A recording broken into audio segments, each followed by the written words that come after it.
Τα παιδί είναι... Ναι, τι να σου πω, πολλά καλής διαγωγής. Εσούς δεν σιώπα. Ω, το χεράκι, υπάλληλε, σε παρακαλώ. Μην υψώσεις τον τόνο της φωνής σου στη Σούση. Μάλιστα, Σερμέλης. Τότε μιλάς πολύ ευγενικά. Μάλιστα, Σερμέλης. Yes. Μα είναι που γίνεται δαμέ. Σου είπα, είναι υπάλληλος μου το παιδί. Υπάλληλος. Βέβαιος υπάλληλος μου. Άντε πιένε μέσα και έρχομαι σε λίγο. Όχι, όχι, είναι εντάξει.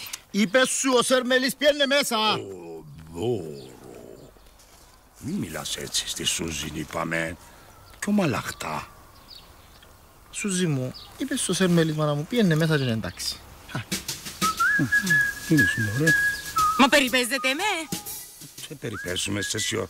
Είπα στον υπάλληλο μου ότι του πω σου ζηκαούκον το παιδί. Άντε μάνα μου πιένε μέσα. Πιένε μέσα και μέσα σφάζονται. Και αν μπορώ να τους τώρα, άντε πιένε με μου να μην είναι έτσι. Εγώ δεν καταλάβω, αλλά είναι να πάω. Μπράβο.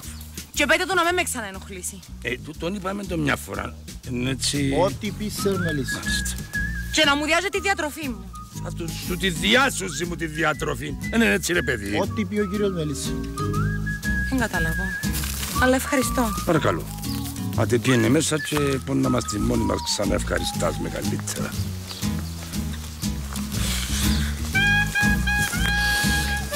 Σερμέλη.